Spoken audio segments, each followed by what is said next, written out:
We live surrounded by people, yet most of us walk through life unseen. You can stand inches away from someone and still feel like a ghost, but every once in a while, you meet someone who makes you feel alive, someone whose presence is magnetic, effortless. You can't explain it, but you like them, you trust them. What if I told you that effect isn't luck, it's psychology, and anyone, yes, anyone, can learn it. Today we explore 10 psychological tricks that can make anyone like you. But remember this, der stardestes endure. These are not weapons, they are windows into connection. Use them wisely, because when used without empathy, they become manipulation. People are wired to trust those who reflect them. It's called mirroring, a subconscious imitation of another person's gestures, tone, and pace. When you gently mirror someone, their brain interprets it as this person is like me, and like me means safe. But here's the secret. It must be subtle. Don't copy. Don't act. Flow. Match energy, not every movement. If they speak softly, lower your tone. If they lean in, lean slightly closer. Your nervous systems begin to synchronize. That's how rapport begins. Quietly, beneath awareness. Real connection isn't about impressing people. It's about making them feel at home in your presence. We spend so much time trying to be interesting that we forget the magic of being interested. Psychologically, when someone listens with real curiosity, it activates the reward centers in our brain, the same circuits triggered by love and validation. Ask questions that make people think. Not did you like it, but what did it make you feel? Not how was your day, but what was the best moment of it? Let them talk. Because the truth is, people don't fall in love with you. They fall in love with how they feel about themselves when they're around you. Let them feel seen. To the human brain, there's no sound more intimate than its own name. When someone says your name kindly, it lights up the brain's emotional center, the amygdala. It says, you're not just another person in the room, you matter. So say their name, but with presence. Don't use it like a sales pitch, use it like a recognition. Thanks for sharing that, Maya. I get what you mean, Alex. Names are reminders that we are seen, and when people feel seen, they remember you. Flattery is cheap, but a specific compliment, one that shows you noticed, rewires connection. Say, you have a calm way of explaining things, not you're amazing. Say, I respect how you handled that situation, not you're so smart. Specificity equals sincerity. When you name why you appreciate someone, you tell their subconscious, you matter enough for me to notice the details. And that makes people feel deeply safe around you. There's an ancient rule in human psychology. We're wired to return favors. This is called the reciprocity principle. But here's the beauty. It doesn't have to be grand. It could be a small act of generosity, sharing a tip, a seat, a story. When you give freely, people feel grateful. En dan der. Chakra komen gran, crucisant, shamiden di. Den verbruiker wilder den udidi postrandan, but only if it's genuine. If it's calculated, they'll feel it. So give without keeping score, because the moment you expect something back, it's no longer kindness. We like people who are human, not perfect. Showing a small piece of vulnerability creates connection. It signals trust. This is known as the reciprocal disclosure effect. When you reveal something real, a fear, a lesson, a past mistake, it invites the other person to do the same. But balance matters. Don't spill your life story. Just reveal a crack, enough to show you're real. Honestly, I used to struggle with that too. I get nervous in crowds sometimes. It's not weakness, it's authenticity, and that's magnetic. Similarity is comfort. Even small commonalities, a shared hobby, belief, or experience, create an emotional bridge. Psychologists call this the similarity attraction effect. You don't have to fake it, just listen. Look for overlap, shared values, humor, rhythm.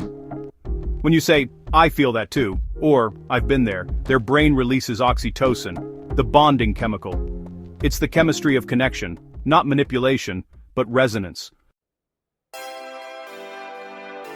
How you phrase things changes how people feel around you. Instead of saying, don't be nervous, say, you've got this. Instead of, that's hard, say, that's a challenge, but you've handled worse. Positive framing doesn't ignore reality, it reframes it in a way that gives hope.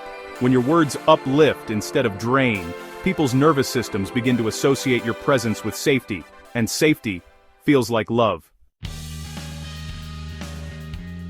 Too much eye contact feels aggressive. Too little feels distant. The sweet spot? Hold eye contact just long enough to register presence, about 3 seconds, then break naturally. Use the triangle gaze technique. Move your eyes gently between the other person's eyes and mouth. It keeps your gaze warm and human. Combine it with a soft smile. Not the kind you perform, but the kind that comes from genuine interest.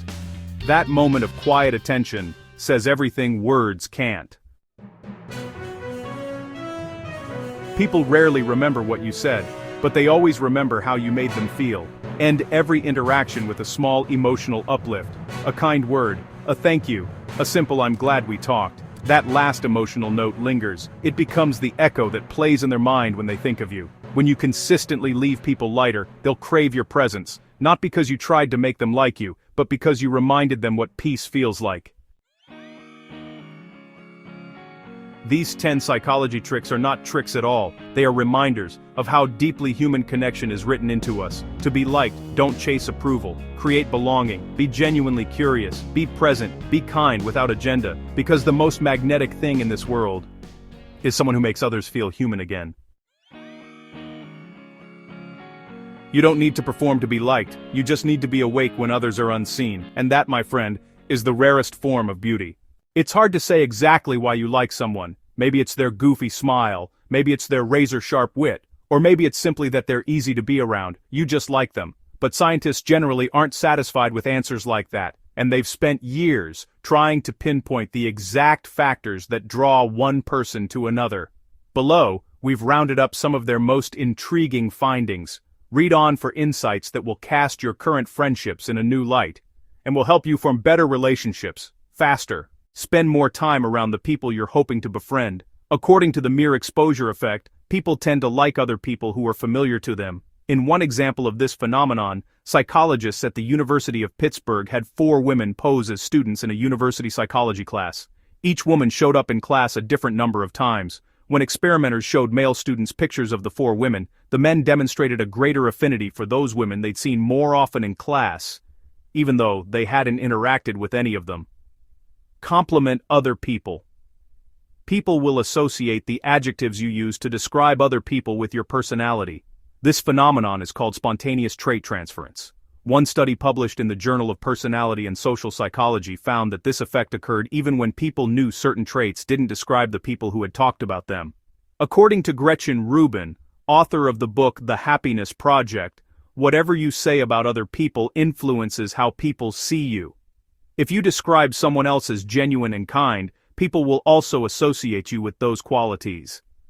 The reverse is also true. If you are constantly trashing people behind their backs, your friends will start to associate the negative qualities with you as well. Try to display positive emotions. Emotional contagion describes what happens when people are strongly influenced by the moods of other people. According to a research paper from the Ohio University and the University of Hawaii, people can unconsciously feel the emotions of those around them.